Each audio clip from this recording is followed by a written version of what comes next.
sujet d'actualité. On sait que vous allez faire face à une baisse de revenus qui va être plus ou moins importante à la retraite, d'où l'intérêt de préparer au plus tôt ces sujets-là.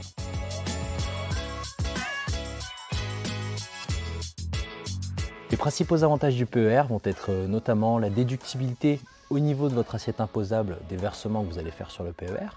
On va aussi avoir les conditions de déblocage qui vont être préétablies. Donc par exemple, si vous souhaitez acquérir votre résidence principale. Un des avantages de l'assurance vie va être également sa fiscalité, donc fiscalité avantageuse et dégressive allant de pair avec la durée de détention du contrat. En cas de décès, l'assurance vie vous permettra également de transmettre les capitaux placés au sein du contrat avec une fiscalité fortement réduite.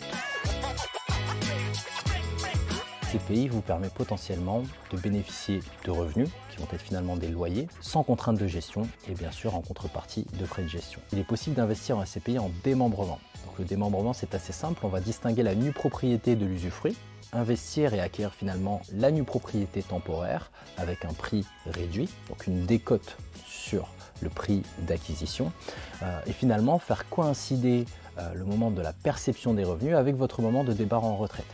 De cette manière, vous pourrez bénéficier d'un complément de revenu à la retraite.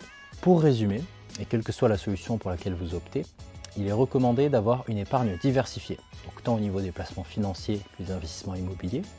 Il est également recommandé de s'y prendre le plus tôt possible, d'anticiper un maximum toutes ces problématiques-là, et surtout de travailler avec un effort d'épargne mensuel, de manière à investir un petit peu tous les mois, et surtout d'avoir un ressenti le plus léger au quotidien.